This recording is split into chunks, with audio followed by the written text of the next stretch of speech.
क्या अखिलेश यादव भी बन सकते थे मुख्यमंत्री? क्या समाजवादी पार्टी एक बार फिर से सत्ता में वापस आ सकती थी? क्या नोएडा में जाने वाला शख्स दोबारा मुख्यमंत्री नहीं बन सकता था? इसको सच साबित कर पाती समाजवादी पार्टी या ये टोटका? इन सभी सवालों का जवाब हम आपको देंगे इस वीडियो में और बताएंगे कि आखिरकार उत्तर प्रदेश विधानसभा चुनाव 2022 का रिजल्ट तो आ चुका है, लेकिन अखिलेश यादव की भी सरकार किस समीकरण के आधार पर बन सकती थी। उत्तर प्रदेश विधानसभा चुनाव 2022 का रिजल्ट घोषित हो चुका है। बहुमत की सरकार भारतीय जनता पार्टी ने बना ली है। सरकार में एक बार फिर से योगी आदित्यनाथ मुख्यमंत्री के रूप में जिम्मेदारी संभालने वाले हैं, लेकिन अखिलेश यादव ने जो लड़ाई लड़ी है उससे कहीं ना कहीं सरकार वो भी बना सकते थे। देखिए, कुछ बातें ऐसी हैं जो कहीं ना कहीं परेशान करने वाली बात है। पश्चिम यूपी की बात की जाए तो भरोसा पूरा का पूरा अखिलेश यादव का था ये गढ़, लेकिन धोखा मिला इनको यहाँ से। खैर, धोखा पूर्ण रूप से नहीं मिला, लेकिन कहीं ना कहीं नुकसान ज्यादा हुआ। पूर्वांचल की बात की जाए तो पूर्वांचल में आजमगढ़, जौनपुर, मऊ, गाजीपुर, यादव बेल्ट एरिया में इनका दबदबा कहीं ना कहीं बना रहा। आपको बता दें कि India TV ground zero exit poll में यह अनुमान लगाया गया है कि 10 मार्च को जो सरकार बनती उसमें समाजवादी पार्टी गठबंधन की भी सरकार बन सकती थी। हालांकि इस एग्जिट पोल में भी बीजेपी गठबंधन की सरकार बनाने में कामयाब हो सकता था, इसका भी अनुमान लगाया गया था।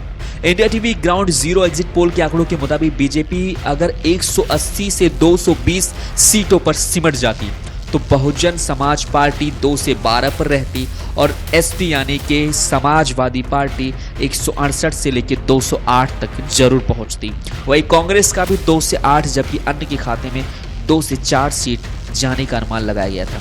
इस एग्जिट पोल के आंकड़ों के मुताबिक अगर बीजेपी अपना खराब प्रदर्शन करते हुए 180 सीटों पर आती तब एसपी 208 सीटें लेकर 202 के जादुई आंकड़े को पार कर लेती। और वही दूसरी ओर अगर बीजेपी 220 सीट जीतने में कामयाब होती तो फिर उस स्थिति में एसपी यानी कि समाजवादी पार्टी को 168 प्लस सीट मिलने का अनुमान लगाया गया था। विस्तार पूर्वक रूप से अगर बात की जाए तो कहीं ना कहीं पश्चिम में जो भरोसा था आरएलडी के साथ में वो कामयाब तो हुआ, लेकिन समाजवादी पार्टी के चेहरे पर, अखिलेश के चेहरे पर आरएलडी को काफी ज्यादा फायदा हुआ और वो 8 सीट जीत पाई।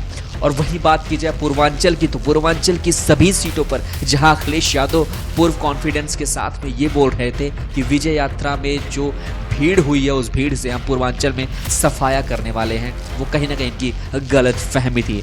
और वहीं पर सबसे ज़्यादा भरोसेमंद लोगों की पार्टी कहे जाने वाली यानी कि मुसलमानों को लेकर के सबसे ज़्यादा भरोसा देने वाली ये समाजवादी पार्टी सभी प्रत्याशियों में से ज़्यादातर मुस्लिम कैंडिडेट उतारी थी, खासतौर से रामपुर और मुरादाबाद में। और कहीं ना कहीं इसका फ़ायदा हुआ, यानी कि मुस्लिम चेहरे वो जीत कर समाजवादी पार्टी से विधानसभा तक पहुँचे। प्रशासन के ऊपर इन्होंने एक ऐसा तंज कसा था, एक ऐसी भाषा यानी कि अमर्यादित शब्द का इस्तेमाल किया था जिसकी वजह से पूरा प्रदेश का प्रशासन ही नहीं बल्कि आम जनता ने इनको अपने सिर आंखों से नीचे गिरा दिया था। और वहीं पर एक जूनियर पत्रकार जब इनसे सवाल करता है तो वहां पर भी अखिलेश यादव बौखला जाते हैं। इनकी बौखलाहट कुछ इस कदर रहती है कि वो डायरेक्टली ये कहते हैं कि अभी तुम जूनियर पत्रकार हो, अभी तुम्हें बहुत कुछ सीखना है। यानी कि ये अखिलेश यादव पत्रकारों को पत्रकारिता सिखा रहे थे। अखिलेश यादव की पार्टी जीती है कहीं ना कहीं तो वो सिर्फ और सिर्फ मुसलमान और यादव वोट बैंक के आधार पर 125 प्लस सीटें निकाल पाई हैं।